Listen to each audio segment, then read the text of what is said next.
ಸ್ನೇಹಿತರೆ ನಮಸ್ಕಾರ. ಇದೀಗ ತಾನೇ ಬಂದ ಮುಖ್ಯವಾದ ಮಾಹಿತಿಗಳು. ಬಜೆಟ್ ದಿನವೇ ಚಿನ್ನ ಮತ್ತು ಬೆಳ್ಳಿ ಭಾರಿ ಕುಸಿತ ಕಂಡಿದೆ.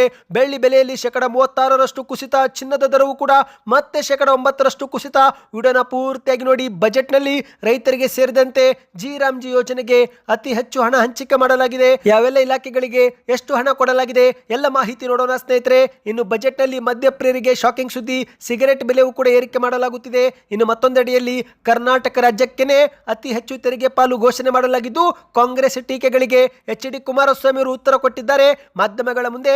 ಕುಮಾರಸ್ವಾಮಿ ಅವರ ಹೇಳಿಕೆ. ಇನ್ನು ಮತ್ತೊಂದೆಡೆಯಲ್ಲಿ ಬಜೆಟ್ ಪರಿಣಾಮ ಭಾರತೀಯ ಷೇರು ಮಾರುಕಟ್ಟೆ ಭಾರಿ ಕುಸಿತಗೊಂಡಿದೆ. ನೀವು ಕೂಡ ಹೂಡಿಕೆ ಮಾಡಿದ್ರೆ ಈ ಮಾಹಿತಿ ಕೊನೆಯವರೆಗೂ ಪೂರ್ತಿಯಾಗಿ ನೋಡಿ. ಎಲ್ಲ ಮಾಹಿತಿ ಹಂತ ಹಂತವಾಗಿ ಡೀಟೇಲ್ ಆಗಿ ನೋಡೋಣ. ಅದಕ್ಕಿಂತ ಮೊದಲು ನೀವು ನಮ್ಮ ಚಾನಲ್ಗೆ ಮೊದಲು ಬಾರಿ ಭೇಟಿ ಕೊಡುತ್ತಿದ್ರೆ ದಯವಿಟ್ಟು ಸಬ್ಸ್ಕ್ರೈಬ್ ಆಗಿ, ಪಕ್ಕದಲ್ಲಿ ಕಾಣಿಸೋ ಗಂಟೆ ಒತ್ತಿ.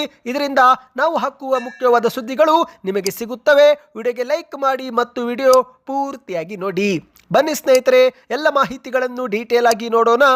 ಇಂದು ಒಂದು ಕಡೆಯಲ್ಲಿ ಸಂಸತ್ನಲ್ಲಿ ಹಣಕಾಸು ಸಚಿವೆ ನಿರ್ಮಲಾ ಸೀತಾರಾಮನ್ ಅವರು ಬಜೆಟ್ ಮಂಡಿಸುತ್ತಿದ್ರೆ, ಅದೇ ಮತ್ತೊಂದು ಕಡೆಯಲ್ಲಿ ಮಾರುಕಟ್ಟೆಯಲ್ಲಿ ಹೂಡಿಕೆದಾರರಿಗೆ ಭಾರಿ ಆಘಾತ ಎದುರಾಗಿದೆ. ಹೌದು, ಭಾನುವಾರ ದಿನದಂದು ಬಜೆಟ್ ಹಿನ್ನೆಲೆಯಲ್ಲಿ MCX ಮಾರುಕಟ್ಟೆ ವಿಶೇಷ ವಹಿವಾಟ ನಡೆಸುತ್ತಿತ್ತು.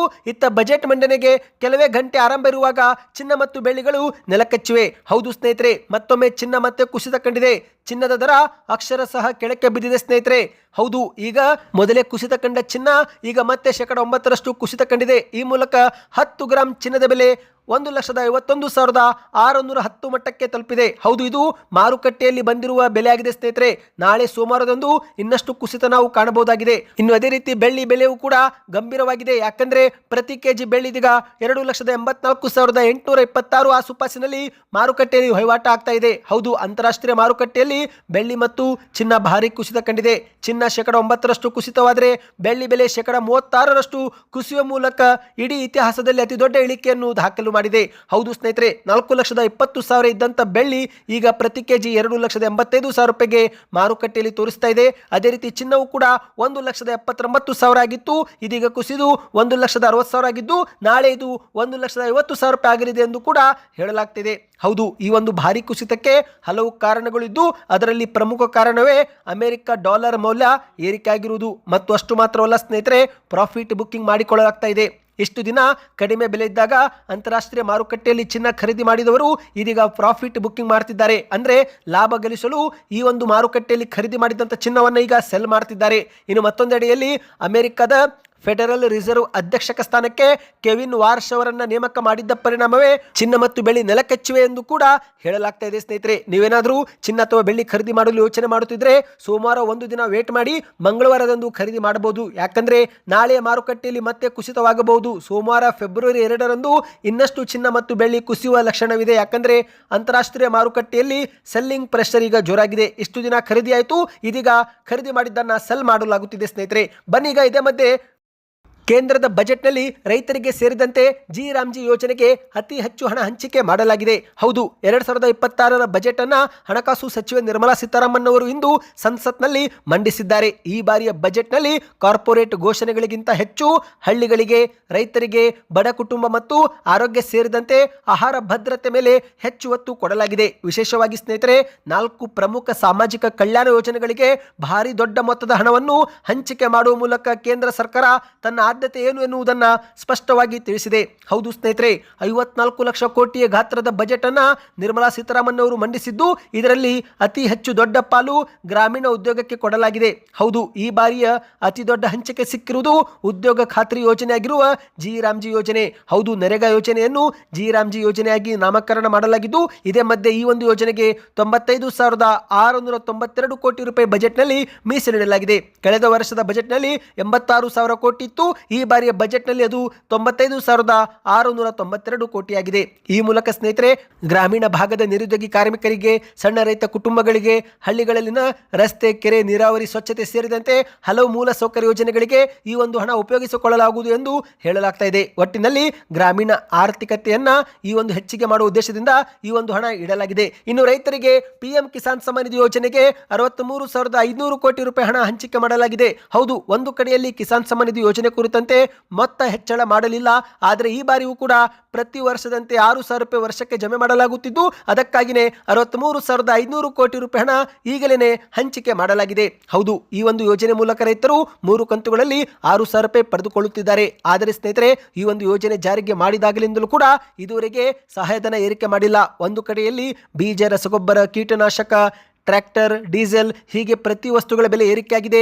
ಆದರೆ ಇಂತಹ ಸಮಯದಲ್ಲಿ 6,000 ರೂಪಾಯಿ ಇದ್ದು 12,000 ರೂಪಾಯಿ ಏರಿಕೆ ಆಗುತ್ತೆ ಎಂಬ ಒಂದು ನಿರೀಕ್ಷೆ ಇತ್ತು. ಆದರೆ ಎಂದಿನಂತೆ ರೈತರಿಗೆ ಈ ಬಾರಿ ಬಜೆಟ್ನಲ್ಲೂ ಕೂಡ ನಿರಾಸೆಯಾಗಿದೆ. ಹೌದು, ಕೇಂದ್ರಕ್ಕೆ ಮನವಿ ಮಾಡಿದರೂ ಕೂಡ ಬಜೆಟ್ನಲ್ಲಿ ಈ ಒಂದು ಘೋಷಣೆ ಹೆಚ್ಚಳ ಮಾಡಲಿಲ್ಲ. ಅಂದರೆ 6,000 ರೂಪಾಯಿ ಇದ್ದನ್ನು ಅಷ್ಟೇ ಇದೆ ಸ್ನೇಹಿತರೆ, ಯಾವುದೇ ಒಂದು ಏರಿಕೆ ಮಾಡಿಲ್ಲ.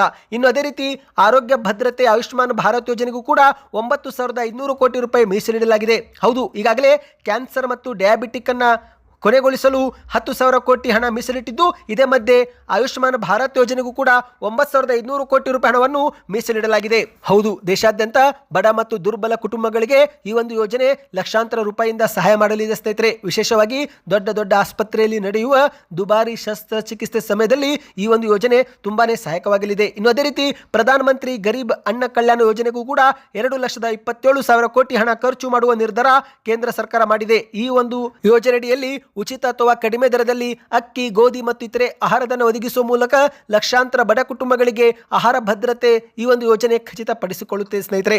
ಈ ಬಾರಿಯ ಬಜೆಟ್ನಲ್ಲಿ ಒಟ್ಟಿನಲ್ಲಿ 54 ಲಕ್ಷ ಕೋಟಿ ಹಣವನ್ನು ಹಂತ ಹಂತವಾಗಿ ಇಲಾಖೆಗೆ ಅನುಸಾರವಾಗಿ ಹಂಚಿಕೆ ಮಾಡಲಾಗಿದೆ. ಹೌದು, ಈ ಒಂದು 54 ಲಕ್ಷ ಕೋಟಿಯಲ್ಲಿ ಸಾರಿಗೆ ಇಲಾಖೆಗೆ 5,98,000 ಕೋಟಿ ಮತ್ತು ರಕ್ಷಣಾ ಇಲಾಖೆಗೆ 5,94,000 ಕೋಟಿ ಹಂಚಿಕೆ ಮಾಡಲಾಗಿದೆ. ಹೌದು, 2026-27ನೇ ಸಾಲಿನ ಬಜೆಟ್ನಲ್ಲಿ ಸಾರಿಗೆ ಮತ್ತು ರಕ್ಷಣಾ ಇಲಾಖೆಗೆ ಸಿಂಹ ಪಾಲು ನೀಡಲಾಗಿದೆ. ಉಳಿದಂತೆ ಗ್ರಾಮೀಣಾಭಿವೃದ್ಧಿ ಇಲಾಖೆಗೆ 2,73,000 ಕೋಟಿ, ಗೃಹ ವ್ಯವಹಾರ ಇಲಾಖೆಗಳಿಗೆ 2,55,000 ಕೋಟಿ, ಕೃಷಿ ಇಲಾಖೆಗೆ 1,62,000 ಕೋಟಿ, ಶಿಕ್ಷಣ ಇಲಾಖೆಗೆ 1,39,000 ಕೋಟಿ, ಇಂಧನ ಇಲಾಖೆಗೆ 1,09,000 ಕೋಟಿ, ಆರೋಗ್ಯ ಇಲಾಖೆಗೆ 1,04,000 ಕೋಟಿ, ಹೀಗೆ ಸಾಲು ಸಾಲು ಒಟ್ಟು 17 ಇಲಾಖೆಗಳಿಗೆ ಈ ಒಂದು 54 ಲಕ್ಷ ಕೋಟಿ ಹಣವನ್ನು ಹಂಚಿಕೆ ಮಾಡಲಾಗಿದೆ. ಬನ್ನಿದೀಗ ಇದೇ ಮಧ್ಯೆ ಒಂದು ಮಾಹಿತಿಗೆ ಹೋಗೋಣ ಸ್ನೇಹಿತರೆ.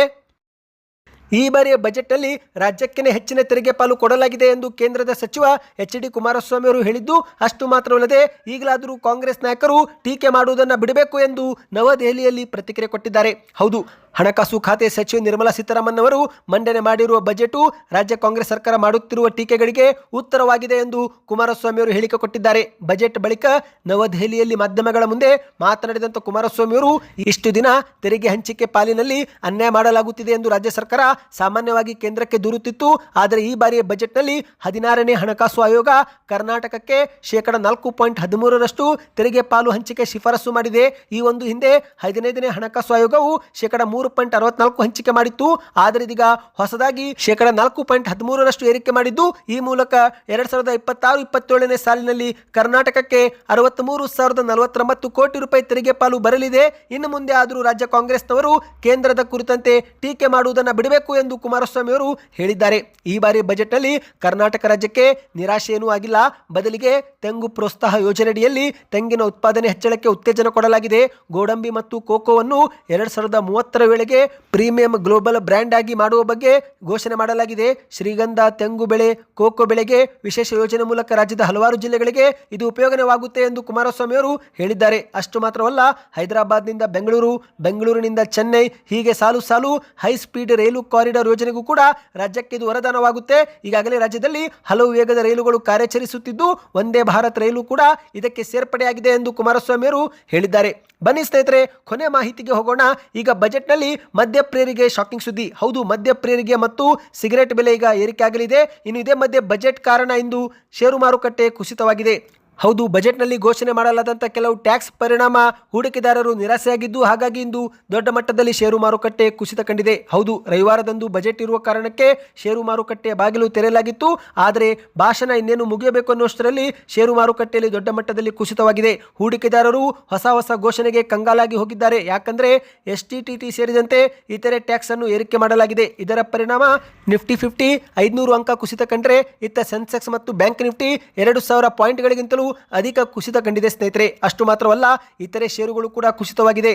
ಮುಖ್ಯವಾಗಿ ಭಾರತೀಯ ಎಲೆಕ್ಟ್ರಾನಿಕ್ಸ್ ಲಿಮಿಟೆಡ್ ಎನ್ನುವ ಷೇರು ದೊಡ್ಡ ಮಟ್ಟದಲ್ಲಿ ಕುಸಿತವಾಗಿದೆ, 6% ಕುಸಿತವಾಗಿದೆ ಸ್ನೇಹಿತರೆ. ಅದೇ ರೀತಿ state bank of India 3.38%, NTPC limited 3%, HCL technology 2.91%, ಹೀಗೆ ಸಾಲು ದೊಡ್ಡ ಕಂಪನಿಗಳು ಕುಸಿತಗೊಂಡಿವೆ ಸ್ನೇಹಿತರೆ. ಸದ್ಯಕ್ಕೆ ಎಷ್ಟೇ ಇತ್ತು. ಈ ಎಲ್ಲ ಮಾಹಿತಿ ಇಷ್ಟವಾಗಿದ್ದರೆ ವಿಡಿಯೋಗೆ ಲೈಕ್ ಮಾಡಿ ಸ್ನೇಹಿತರೆ. ಹೆಚ್ಚಿನ ಮಾಹಿತಿ ಪಡೆಯಲು ನಮ್ಮ ಚಾನಲ್ಗೆ ನೀವು ಸಬ್ಸ್ಕ್ರೈಬ್ ಆಗಿ.